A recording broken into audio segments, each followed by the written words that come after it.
Selamat datang kembali. Hari ini kita akan melakukan pembahasan mendalam dari satu sumber yang menarik ya. Judulnya Garis Ilahi dan Penyelamatan Seluruh Orang Percaya yang Taat Setia. Jadi kita mau coba petakan alur rencana ilahi untuk keselamatan seperti yang digambarkan teks ini.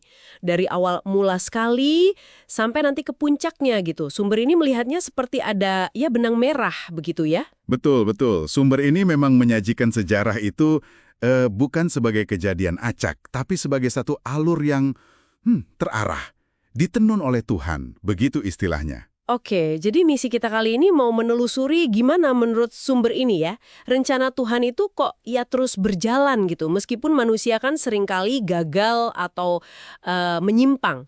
Kita akan lihat titik-titik penting, dari Taman Eden, terus tragedi Kain dan Habel, itu sampai nanti munculnya satu garis keturunan pilihan. Siap ya kita bedah ini? Siap. Dan yang menurut saya langsung kelihatan menonjol dari sumber ini tuh penekanannya pada satu garis keturunan yang spesifik. Dimulai dari Set. Jadi teks ini menyajikannya bukan cuma silsilah biasa, tapi ini jalur utama gitu. Jalur yang membawa janji dan rencana keselamatan Tuhan. Ini cara pandang teologis yang melihat sejarah penebusan sebagai satu narasi utuh. Jadi ada kontinuitas ya? Garis Set ini jadi bukti rencana Tuhan nggak pernah batal. Persis. Sumber ini menggarisbawahi itu. Meskipun kelihatannya rapuh di banyak titik sejarah, tapi garis ini ya dijaga terus. Oke, kita mulai dari awal kalau gitu. Sumber ini kan berangkatnya dari kerusakan di Eden ya? Iya. Dari momen keraguan pada firman Tuhan. Pertanyaan, apakah benar Allah berfirman itu? Itu pemicunya. Yang membuat Adam dan Hawa tidak taat. Hubungan retak, lalu maut masuk. Gitu ya? Betul. Dan gak lama setelah itu, dosa ini berkembang jadi kekerasan, brutal malah. Kain membunuh Habel. Dan sumber ini melihatnya lebih dari sekedar iri hati biasa. Ya, sumber ini menafsirkannya sebagai upaya, katakanlah iblis ya, untuk memutus apa yang disebut benih ilahi.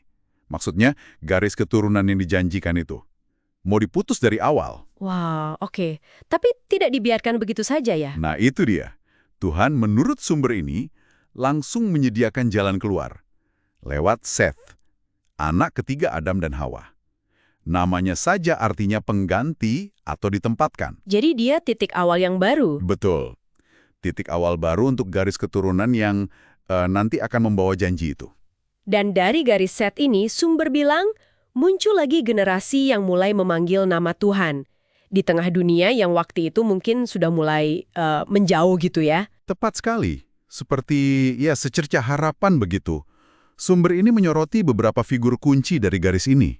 Siapa saja misalnya? Ada Henok misalnya, yang digambarkan punya hubungan sangat dekat dengan Tuhan. Sumber pakai frasa berjalan dengan Allah. Saking dekatnya, dia nggak mengalami kematian fisik, tapi diangkat langsung oleh Tuhan. Ini kan luar biasa ya. Iya. Beda sekali. Lalu ada Nuh juga kan, beberapa generasi setelahnya. Betul. Nuh ini hidup di zaman yang digambarkan sangat rusak, penuh kekerasan. Tapi dia ditemukan benar dan setia. Dan melalui dia kan umat manusia diselamatkan dari air bah.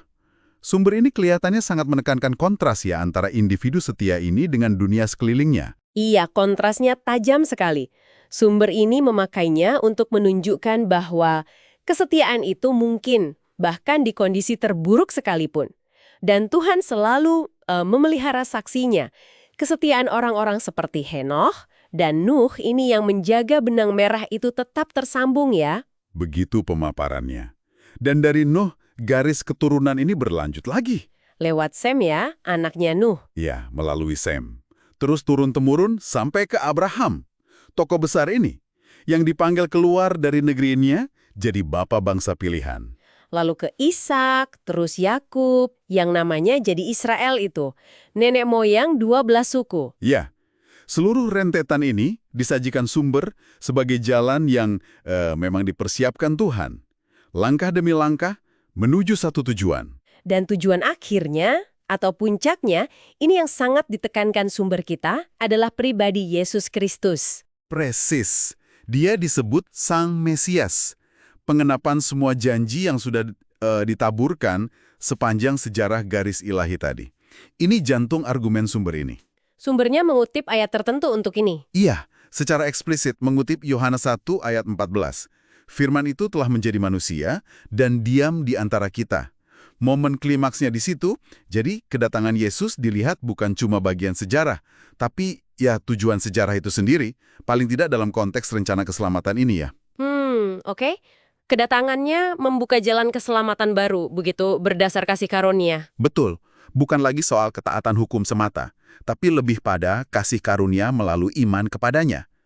Ada semacam bobot sejarah yang sangat besar di balik tawaran anugerah ini, menurut sumber tersebut. Oke, jadi setelah kita telusuri benang merah ini dari Set sampai Kristus, apa nih artinya buat kita sekarang menurut sumber ini?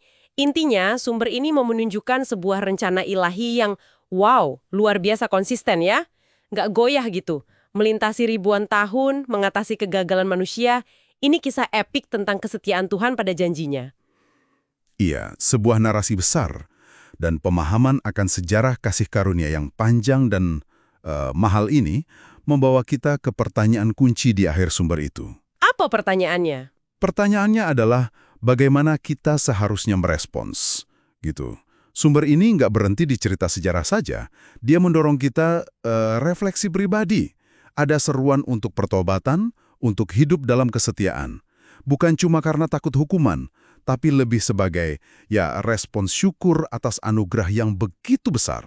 Jadi ada ajakan untuk bertindak ya? Ada sumber itu juga mengingatkan dengan mengacu pada perumpamaan di Injil, misalnya Matius 25 ayat 13, bahwa Yesus akan datang lagi. Tapi kali ini bukan sebagai bayi, melainkan sebagai hakim. Jadi ada unsur urgensi juga di sana. Oke, sebagai penutup nih, mari kita coba bawa ini lebih dekat ke pendengar. Tadi kan sumber menyoroti figur kayak Henoh dan Nuh ya, orang yang hidup benar di tengah generasi yang katakanlah menyimpang.